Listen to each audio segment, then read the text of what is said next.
Hello guys, എല്ലാവർക്കും എൻ്റെ YouTube ചാനലിലേക്ക് നല്ലൊരു നമസ്കാരം. പിന്നെ ഞാനിന്ന് വീട്ടിലാണ്. ഇന്നലെ ഒരു ഷൂട്ടിംഗ് ഉണ്ടായിരുന്നു, മാജിക് മഷ്റൂം എന്ന് പറയുന്ന ഷൂട്ടിംഗ് പൂഞ്ഞാറായിരുന്നു. അത് വിഷ്ണു ഉണ്ണികൃഷ്ണൻ്റെ ചെറുപ്പകാലം ചിത്രീകരിക്കുന്ന ഒരു രംഗമായിരുന്നു. അതൊരു പള്ളിയിലായിരുന്നു. ഞങ്ങളെല്ലാവരും പോയിരുന്നു. ഒരുപാട് ആർട്ടിസ്റ്റുകളൊക്കെ ഉണ്ടായിരുന്നു. പക്ഷെ അതൊന്നുമല്ല ഇന്ന് ഞാൻ നിങ്ങളുടെ ശ്രദ്ധയിൽപ്പെടുത്താൻ പോകുന്നത്. കർക്കിടക മാസം ആരംഭിച്ചു. 17-ാം തീയതി ആയിരുന്നു കർക്കിടകം 1. ഇനി നമ്മൾക്ക് അടുത്ത ദിവസം എന്ന് പറയുന്നത് 24-ാം തീയതിയാണ് കറുത്തവാവ് വരുന്നത്. എല്ലാവർക്കും അറിവുള്ള കാര്യമാണ്. കറുത്തവാവിന് എല്ലാവരും അമ്പലത്തിൽ പോയി വെളിയിടണം. അന്ന് രാത്രി നമ്മുടെ കാർന്നവന്മാർ, അതായത് അമ്മയോ അച്ഛനോ ഭർത്താവോ അല്ലെങ്കിൽ നമ്മുടെ മുത്തശ്ശന്മാർ മുത്തശ്ശിമാരൊക്കെ മരിച്ചിട്ട് അവരുടെ ആത്മാവിനെ സ്വർഗ്ഗവാതിൽ തുറന്നു വിടുന്ന ദിവസമാണ് എന്നാണ് പറയുന്നത്. അപ്പോൾ ആ സ്വർഗ്ഗവാതിൽ തുറന്നു വിടുമ്പോൾ നമ്മളെ കാണാനായിട്ട് അവർ വരുമെന്നാണ് ആ ഐതിഹ്യത്തിൽ പറഞ്ഞത്. നിങ്ങൾക്ക് എല്ലാവർക്കും അറിവുള്ള കാര്യമായിരിക്കും. പക്ഷേ ഇപ്പോൾ ഈ കാലഘട്ടത്തിലുള്ള കുഞ്ഞുങ്ങൾക്ക് അത്ര അറിവുണ്ടാവില്ല. അതുകൊണ്ട് അവർക്കും കൂടി അറിയാൻ വേണ്ടിയിട്ടാണ് ഞാനിത് പറയുന്നത്.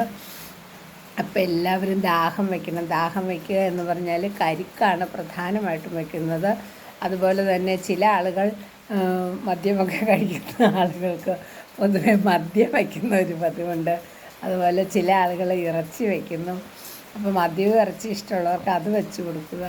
ഇനി മദ്യവും ഇഷ്ടമില്ലാത്തവർക്ക് മധുരമാണ് ഇഷ്ടമുള്ളവർക്ക് അട വയ്ക്കും, വാവട ഉണ്ടാക്കും.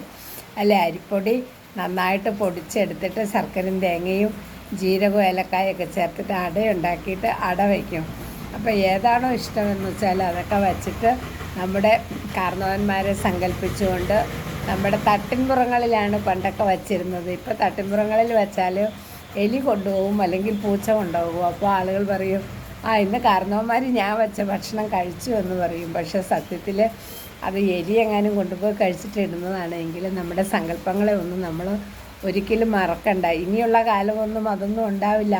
നമ്മളൊക്കെ മരിച്ച് മൺമറിഞ്ഞ് കഴിയുമ്പോൾ ആര് വയ്ക്കാനാണ്? ആർക്കാണ് അതിനൊക്കെ സമയം? ഈ കമ്പ്യൂട്ടർ യുഗത്തിൽ ആർക്കും ഒന്നിനും സമയമില്ല. നമ്മൾ ഉൾപ്പെടെ നമ്മൾ മൊബൈലിന് അഡിക്റ്റാണ്. അതുകൊണ്ട് തന്നെ പിന്നെ സന്ധ്യാസമയത്ത് വിളക്ക് കൊളുത്തി 7 മണിക്ക് ശേഷം മാത്രമേ രാമായണം പാരായണം നടത്താവുള്ളൂ. രാമായണ പാരായണം തുടങ്ങിയാൽ അത് തീരുവോളം തന്നെ വായിക്കണം.